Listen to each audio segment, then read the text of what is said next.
Gyanvapi case में अब 26 मई को सुनवाई होगी। कमीशन की रिपोर्ट पर दोनों पक्ष दाखिल करेंगे अपना जवाब। वही कोर्ट ने दोनों पक्षों से सर्वे रिपोर्ट पर आपत्तियां मांगी हैं। वीडियोग्राफी और फोटोग्राफी की सीडी उपलब्ध कराने की भी आदेश। 26 मई को दोनों पक्षों की दलील सुनने के बाद जिला जज तय करेंगे आगे की सुनवाई की प्रक्रिया। आज 32 लोगों को जज के चैम्बर में जाने की इजाजत मिली थी। वहीं सुप्रीम कोर्ट ने ज्ञानवापी मामले से जुड़ी सभी याचिकाओं को सेशंस कोर्ट से जिला अदालत में ट्रांसफर करने का आदेश जारी किया था। तो 26 मई को पहले ज्ञानवापी केस की वैधता पर होगी सुनवाई।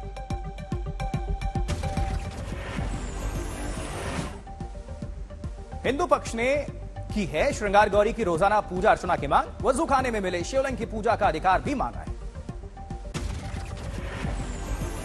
खाने को सील करने के विरोध में मुस्लिम पक्ष 1991 के कानून के तहत ज्ञानवापी के सर्वे को बताया गलत। कल सुनवाई के दौरान दोनों पक्षों के 19 वकील और 4 याचिकाकर्ता ही कोर्ट रूम में मौजूद थे। अजय मिश्रा को नहीं मिली एंट्री। सुप्रीम कोर्ट में वर्शिप एक्ट को चुनौती जनहित याचिका दाखिल। याचिका में कहा गया संविधान के न्यायिक समीक्षा अधिकार पर रोक लगाता है वर्शिप एक्ट। क्योंकि ज्ञानवापी विवाद के बीच ओवैसी ने फिर खंगाला मुगलों का इतिहास। बिना नाम लिए फेसबुक पर कहा, बताओ कौन थी मुगल बादशाहों की बीवियां। ओवैसी की पोस्ट पर भड़के एमपी के गृह मंत्री नरोत्तम मिश्रा ने ओवैसी को बताया भस्मासुर। नरोत्तम मिश्रा ने कहा, मुगलों से नहीं कोई रिश्ता तो उनके स्मारकों को लेकर क्यों हो रहे हैं बेचैन। बीजेपी सांसद राकेश सिन्हा ने कहा, भारतीय मुसलमानों का मुगलों से नहीं कोई नाता तो अयोध्या, काशी और मथुरा की मस्जिदों से दावा छोड़ें ओवैसी। भ्रष्टाचार के मामले में पंजाब के स्वास्थ्य मंत्री विजय सिंगला गिरफ्तार। जांच के बाद मुख्यमंत्री भगवंत मान ने मंत्रिमंडल से किया था बर्खास्त।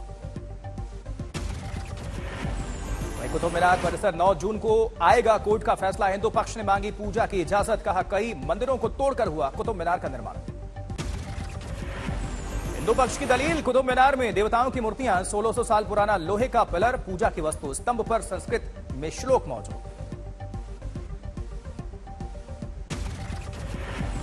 कोर्ट ने हिंदू पक्ष से पूछा, क्या कानून में मौलिक अधिकार है पूजा पाठ 800 साल पुरानी धरोहर पर दावा कैसे।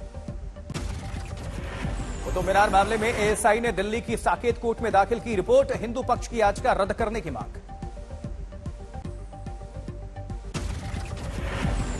कोर्ट में दाखिल रिपोर्ट के मुताबिक ऐतिहासिक इमारत के स्ट्रक्चर में नहीं हो सकता फेरबदल। 1914 से संरक्षित है स्मारक। एएसआई ने कहा, संरक्षण की शुरुआत से ही नहीं हुई स्मारक में पूजा, धार्मिक गतिविधियां शुरू होने की संभावना नहीं। कुतुब परिसर में स्थित मस्जिद में रोकी गई नमाज। एएसआई ने मांगा था अनुमति पत्र, दस्तावेज न मिलने पर फैसला। कुतुब मीनार की मुगल मस्जिद के इमाम शेर मोहम्मद का बयान। कहा, 13 मई के बाद से रोकी गई नमाज। इमाम ने किया एएसआई के फैसले का विरोध। कहा, नमाज शुरू नहीं हुई तो खटखटाएंगे कोर्ट का दरवाजा। इमाम शेर मोहम्मद ने माना, मस्जिद की दीवारों में देवी देवताओं की मूर्तियां, पत्थरों पर देवी देवताओं की आकृतियां।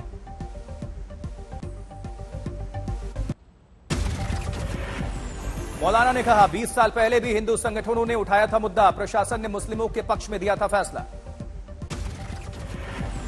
कुतुब मीनार विवाद में दिल्ली वक्फ बोर्ड का बयान। मस्जिद 1956 से वक्फ बोर्ड के अधीन। इस बीच आम आदमी पार्टी विधायक अमानतुल्लाह खान ने कहा, 40 साल से इमाम को दे रहे हैं वेतन। वक्फ बोर्ड लड़ेगा अधिकार की लड़ाई। महाराणा प्रताप सेना के कार्यकर्ताओं ने कनॉट प्लेस में प्राचीन शिव मंदिर में किया रुद्राभिषेक। कुतुब मीनार में पूजा अर्चना की अनुमति के लिए प्रार्थना। कनॉट प्लेस के शिव मंदिर की सुरक्षा बढ़ाई गई, अतिरिक्त पुलिस बल तैनात। वहीं टोक्यो में प्रधानमंत्री नरेंद्र मोदी और जो बाइडेन के बीच द्विपक्षीय मुलाकात। पीएम मोदी ने कहा, वैश्विक शांति के लिए भारत अमेरिका की दोस्ती खास अहम। भारत और अमेरिका की मित्रता वैश्विक शांति और स्थिरता और मानव जाति के कल्याण के लिए एक फोर्स फॉर गुड बनी रहेगी। प्रधानमंत्री नरेंद्र मोदी ने कहा, भारत और अमेरिका के बीच कारोबार का विस्तार, निवेश और तकनीकी दिशा में भी बढ़ा सहयोग।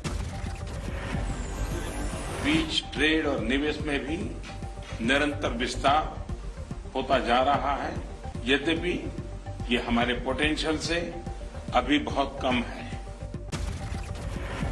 राष्ट्रपति जो बाइडेन ने की पीएम मोदी की तारीफ, कहा लोकतंत्र की मजबूती के लिए कर रहे हैं नरेंद्र मोदी का।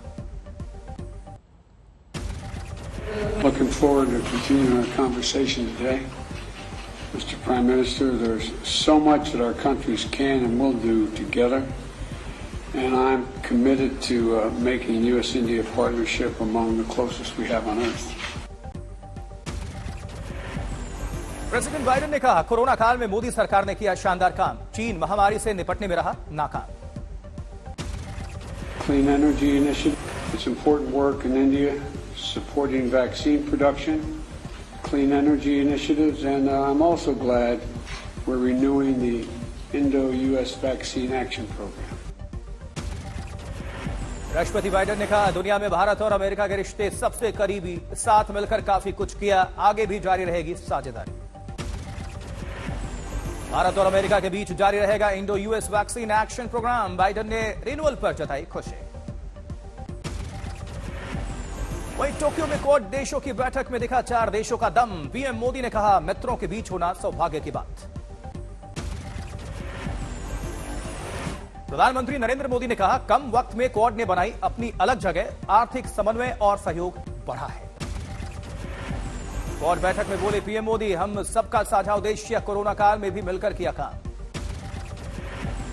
क्वाड बैठक में अमेरिकी रुख से चीन को कड़ा संदेश, बोले बाइडेन इंडो पैसिफिक में स्थिरता जरूरी। क्वाड की बैठक में छाया रूस यूक्रेन जंग का मुद्दा, बाइडेन ने यूक्रेन से रूस की जंग को बताया दुनिया का मानवीय संकट। टोक्यो में क्वाड लीडर्स समिट में पहुंचे पीएम मोदी का शानदार स्वागत, जापान के पीएम फूमियो किशिदा ने की अगवानी। दोपहर बाद जापानी प्रधानमंत्री किशिदा के साथ भी पीएम मोदी की द्विपक्षीय वार्ता, रिश्ता मजबूत करने पर जोर। जापान के पूर्व पीएम सुगा से भी मिलेंगे पीएम, क्वाड फेलोशिप लॉन्च करने का भी प्रोग्राम है। कई क्षेत्रों में भारत जापान बढ़ाएंगे सहयोग, जापान इंडिया एसोसिएशन के चेयरमैन से मिलेंगे पीएम मोदी। पीएम मोदी ने टोक्यो में 36 जापानी सीईओ से किया संवाद, व्यापार संबंध बढ़ाने पर जोर, स्मार्ट सिटी को लेकर भी बातचीत।